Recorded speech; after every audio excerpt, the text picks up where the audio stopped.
Bapak Ibu lan para sederek, pamaosing kitab suci saking kitab Lukas. Saking kitab Lukas bab gangsal welas ayat sepisan ngantos ayat 3 kalajengaken ayat 11b ngantos ayat 13 kalih. Kitab Lukas bab gangsal welas ayat sepisan ngantos 3 kalajengaken ayat 11b ngantos 13 kalih.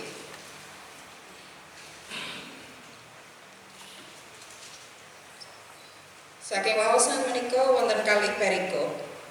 Lembaga Alkitab Indonesia paring jejer ingkang sepisan pasemon bab wedhus kang ilang, ingkang kaping kalih pasemon bab anak kang ilang. Kitab Lukas bab gangsal welas ayat sepisan. Para juru mukubeya lan wong dosa iku adate padha sowan ing ngarsane Gusti Yesus ngrungokake piwulange. Wong Farisi lan para ahli Taurat satemah padha kedumelan pangucape. Wong iku kok nampani wong dosa lan mangan bebarengan. Panjenengane banjur paring pasemon mengkene. Kalajengaken ayat 11b ngantos 13 kalih. Pasemon bab anak kang ilang. Ana wong duwe anak lanang loro. Anak kang ragil matur marang bapakne, "Bapak, keparenga kula nyuwun saperanganing barang darbek kita ingkang dados hak kula." Bapakne iya banjur mbagi-mbagi barang darbeke diwenehake marang sakarone. Let sawetara dina kang ragil mau banjur ngedoli bagiane kabeh. Sawise mengkono nuli lunga menyang negara kang adoh. Ana ing kono barang darbeke diebreh-ebreh dinggo muja kekarepane. Bareng wis entek kabeh, ing tanah kono ana pailan kang gegirisi. Dheweke banjur wiwit nandhang kekurangan. Tumuli lunga lan nyambut gawe ana ing wewengkon ing sawijining wong ing tanah kono.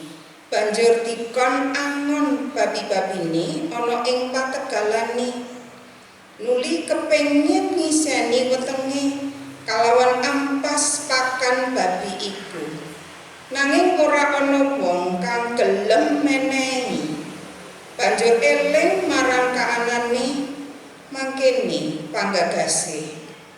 Buruhe bapakku pirang-pirang lan padha bisa mangan nubrah-nubruk. Mongko aku ana ing kene mati kaliren. Aku tak mulih menyang ing daleme bapakku lan matur, "Bapak, kula sampun nglampahi dosa dumateng swarga lan dumateng Bapak. Kula sampun boten pantes kawastanan putranipun Bapak malih. Keparenga namung dados tunggaling berahipun Bapak kemawon." Banjur ngadeg lan mulih marani bapake. Nalika isih adoh, bapakne wis ngawasake tekane. Atine trenyuh banget marga saka welase. Tumuli diplayoni, banjur dirangkul lan diamuni. Anake matur, "Bapak, kula sampun nglampahi dosa dumateng ing swarga, tuwin dumateng Bapak. Kula sampun boten pantes kawastanan putranipun Bapak malih." Nanging bapakne perintah marang batur-bature, "Enggal, jupukna jubah kang apik dhewe, nuli enggono. Drijine enggono ali-ali lan enggono sepatu sikile. Banjur jupuka pedhet sing lemu belehen. Ayo padha mangan lan seneng-seneng. Sebab anakku iki wis mati urip maneh, wis ilang ketemu." Banjur padha wiwit sukan-sukan. Nanging anake pembarep lagi ana ing pategalan. Bareng mulih lan wis cedhak karo omahe. Krungu swaraning sulin lan wong kang padha tetembangan jejogetan. Banjur ngundang salah sawijining batur lan ditakoni, "Apa tegese iku kabeh?" Ature batur, "Menika ingkang rayi rawuh, dene ingkang Rama sampun dawuh meragat pedhet ingkang lemah amargi kepanggih malih kalian putranipun kanthi wilujeng." Anak pembarep mau temah nepsu lan ora gelem lumebu ing omah. Bapakne nuli metu lan rerepa. Nanging diwangsuli mangkene, "Sampun mataun-taun anggen kula ngladosi bapak lan boten nate nerak waleripun bapak. Nanging bapak boten nate maringi cempe setunggal kemawon kangge bingah-bingah kalian kanca-kanca kula. Nanging sareng putranipun bapak ingkang ngebreh raja darbeipun bapak kadamel bluntah kalian sundel-sundel. Saweke mawon dateng, bapak lajeng meragat pedhet lemah kangge piyambakipun." Bapakne celatu, "Anakku engger, kowe iku selawase nunggal karo aku. Lan apa sak duwekku iku duwekmu. Aku kabeh wis sak mestine kudu padha bungah-bungah lan seneng-seneng jalaran adimu wis mati urip maneh, wis ilang ketemu." Mekaten pamaos ing kitab suci ingkang rahayu inggih menika tiyang ingkang mirengaken pangandikanipun Allah lan dipun gatosaken. Hosiana.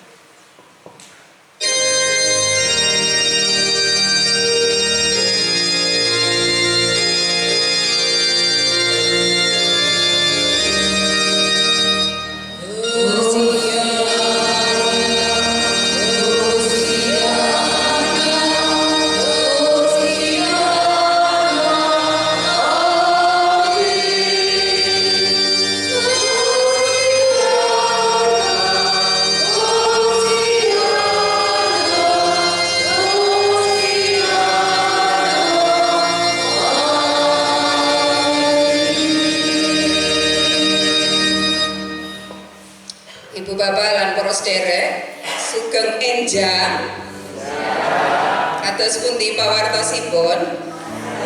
Sae, sehat.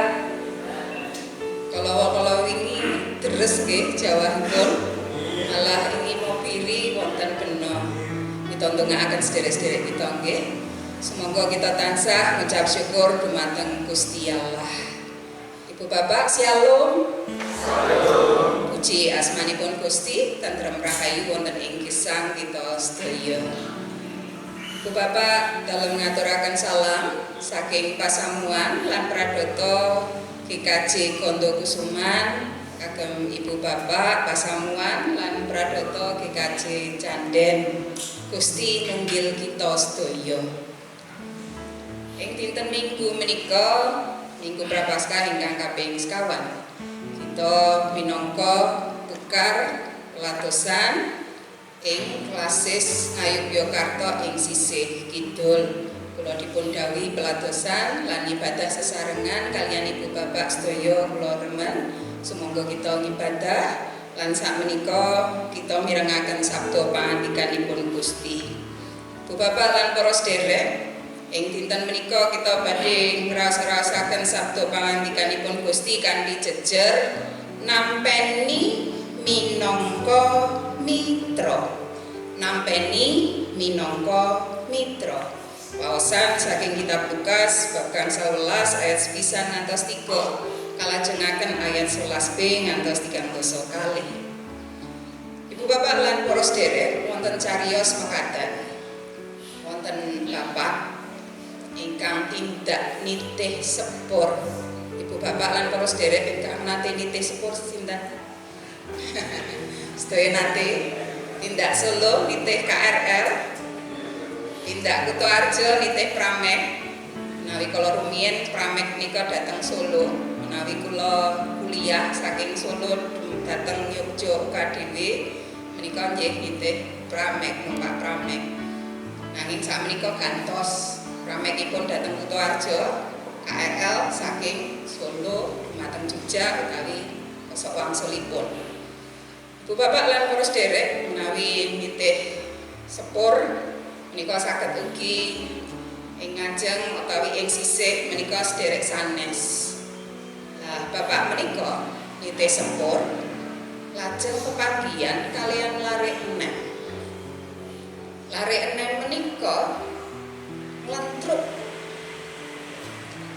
nglentruk sedih. Lajeng bapak menika ngendika, "Mas, arep neng ndi? Kula badhe wangsul, Bapak." "Oh, lah kok sedih?" "Menawi libur lebaran menika lah kathah ingkang nembe mudik nggih. Tentunipun lah raosipun bingah menawi badhe mudik, menawi setunggal taun sepisan anggenipun saged mudik.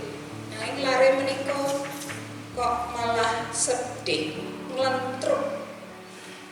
Lajeng lha napa wong meh mulih kok malah kowe sedih? "Kula ajrih." "Wedi apa?" "Awit kula sampun nindakaken kalepatan dhateng tiyang sepuh kawula. Sampun dangu kula boten wangsul. Menika kula badhe wangsul." "Oh, ya kudune bunga, nanging kula ajrih." Lare menika ngaten. Lajeng lare menika matur kaliyan bapak kula wau, "Bapak, kula badhe nyuwun tulung saged." "Ana apa, Le?" "Menika badhe dumugi griya kula. Mangke menawi sampun celak, kula boten wantun, kula badhe merem." Bapak kula ngendika, "Kula matur kaliyan bapak kula menawi bapak kula nampi, kula nyuwun kain pethak alit kemawon wonten griya. Menawi menika wonten, kula mangertos bilih bapak kula menika nampi kula. Mangke menawi sampun celak kula merem nggih, kula ajrih nyuwun tulung bapak ingkang ningali mirsani." Lajeng, "Oh iya, engko tak deloke." Lajeng menika sampun celak. Awit griyanipun menika nggih celak kaliyan marginipun rel sepur. Lajeng sampun celak bapak kula merem nggih. Lajeng bapak menika lare menika merem, bapak menika lajeng ningali sampun celak Pak menika griya kula. Sampun rampung, sampun lewat. Lajeng sampun miyos griyanipun lare menika. Lajeng anakipun lare menika lajeng nyuwun pirsa kados pundi bapak? "Napa bapak ningali wonten kain pethak wonten ngajeng griya kula?" Bapak menika ngendika, "Aku ora ndelok kain cilik warna putih." Lare menika lajeng nangis.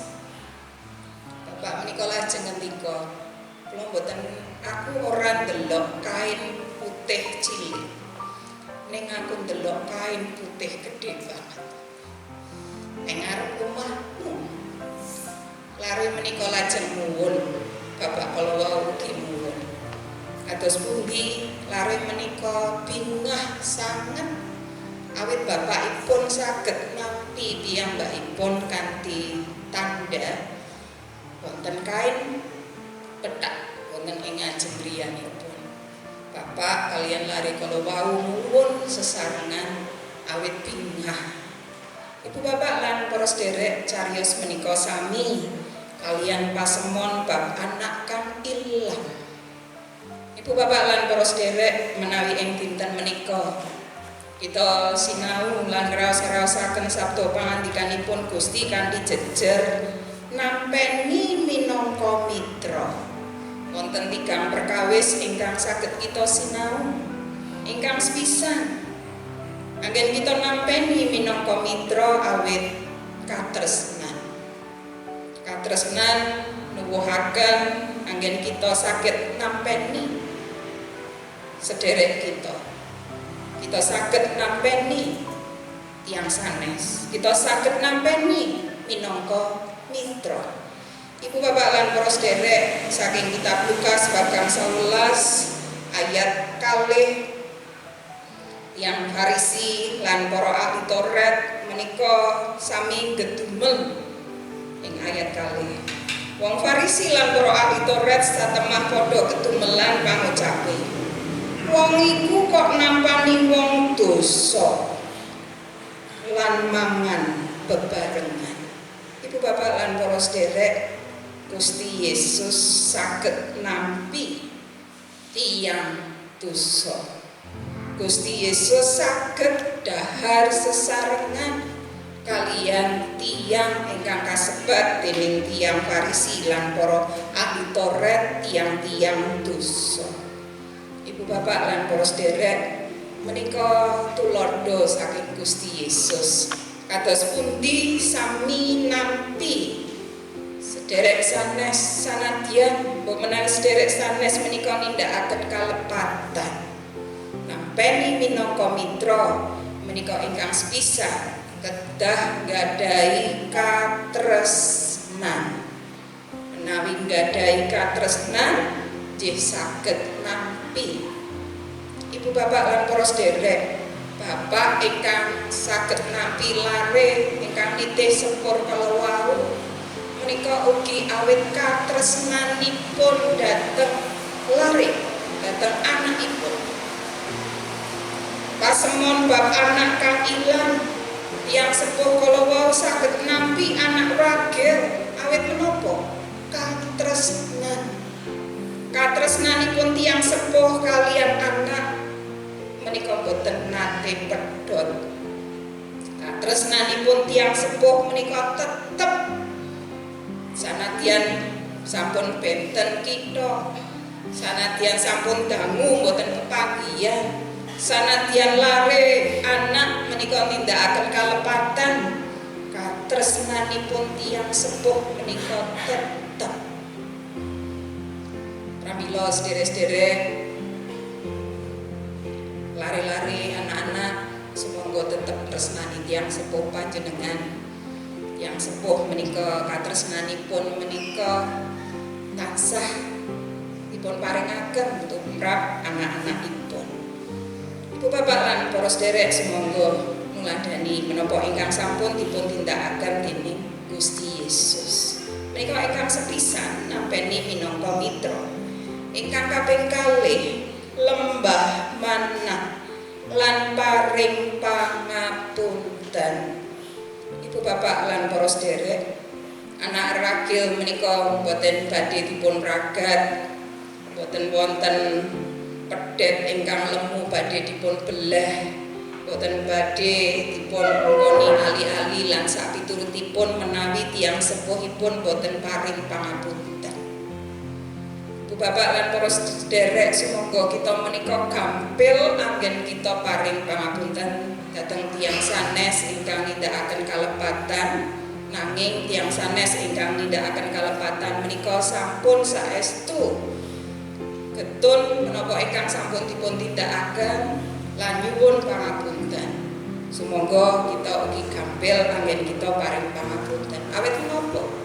Kita menika sedaya ugi nindakaken kalepatan. Saking kita menika nembe lare-lare ngantos dumugi dewasa, mbok menawi sak menika sampun emah-emah kagungan putra, lak nggih kita menika tetep nate sanadyan mbok menawi setunggal kalepatan, kita menika tetep saged nindakaken kalepatan lan betahaken pangapunten saking sederek sanes. Ibu bapak lan para sederek, kita ingkang sampun nindakaken kalepatan dosa, Gusti Allah kersa paring pangapunten dosa tumrap gesang kita. Menika sih rahmatipun Gusti ingkang ageng. Pramila sumangga kita kita ugi saged paring pangapunten dhateng sederek sanes ingkang saestu getuni kalepatanipun lan ugi nyuwun pangapunten. Ingkang kaping 3, kados pundi anggen kita nampeni minangka mitra. Menawi bahasa Indonesia menika transformasi. Saged ugi kasebat perubahan. Ewah-ewahan ingkang tumuju kasaenan. Dados tiyang ingkang sampun nindakaken kalepatan menika lajeng berubah. Tiyangipun menika lajeng saged tumindak ingkang leres, tumindak ingkang sae. Temtunipun ing cariyos pasemon bab anak kang ilang kala wau, anak ragil menika lak saestu nampi kabingahan, nampi pangapunten saking bapakipun. Tentu piyambakipun ugi saged ewah nampi perubahan ingkang sae. Ibu bapak lan para sedherek, kita sinau boten bab anak ragil kemawon, nanging anak ingkang bajeng kala wau, ingkang nepsu, ingkang iri menika kita ugi saged sinau supados gesang kita ugi boten mekaten. Awit gesang kita menika sampun tetunggilan kalian Gusti Allah. Kita menika sampun nampi berkahipun Allah. Sumangga gesang kita tansah ngucap syukur dumateng Gusti Allah. Sedaya tumindak sae menika ugi wujud kita menika ngaturaken panuwun dumateng Gusti Allah. Kita mujudaken panuwun ucap syukur dumateng Gusti Allah.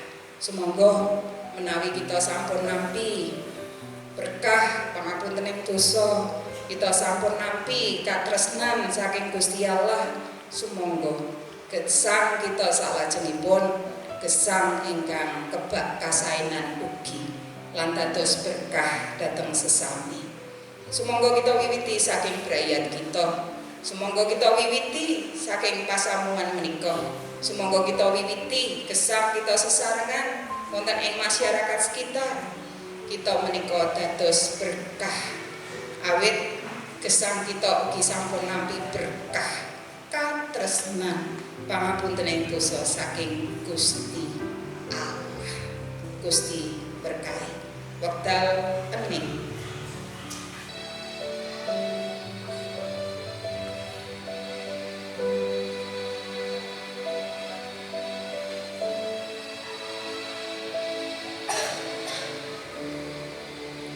Bapak, semoga kita tetunggu.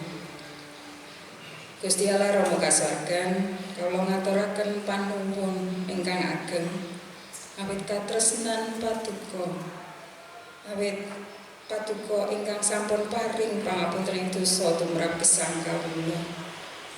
Kawula tiyang dosa sampun kaleresaken awit saking katresnan patuko.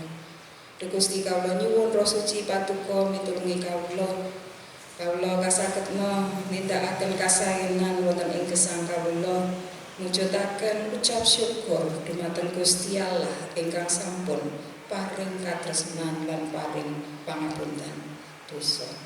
Gusti, kawula ngaturaken panuwun pangibadah ing dinten menika. Menawi kawula mangke sampun ing pungkasaning pangibadah menika kawula badhe suwang-suwang wangsul ing griya kawula piyambak-piyambak. Kawula masrahaken gesang kawula. Kawula ngaturaken panuwun sederek-sederek ingkang sampun lelados wonten ing pangibadah enjang menika. Kawula ugi ngaturaken panuwun minangka pelatosan tukar pelayanan firman wonten ing Klasis Ngayogyakarta ing sisih kidul. Sedaya saged katindakaken kanthi sae.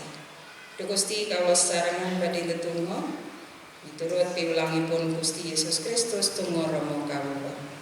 Duh Rama kawula ingkang wonten ing swarga, asma patuko mugi kasucikaken, kraton patuko mugi rawuh, karsa patuko mugi kelampahan wonten ing bumi kados dene wonten ing swarga. Kawula mugi kaparingan rejeki kawula sacekapipun ing dinten menika, saha patuko mugi ngapunten kalepatan kawula.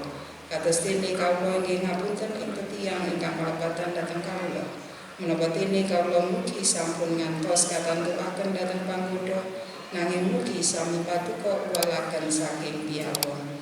Awit dene patuko ingkang kagungan kraton saha wisesa tuwin kamulyan salami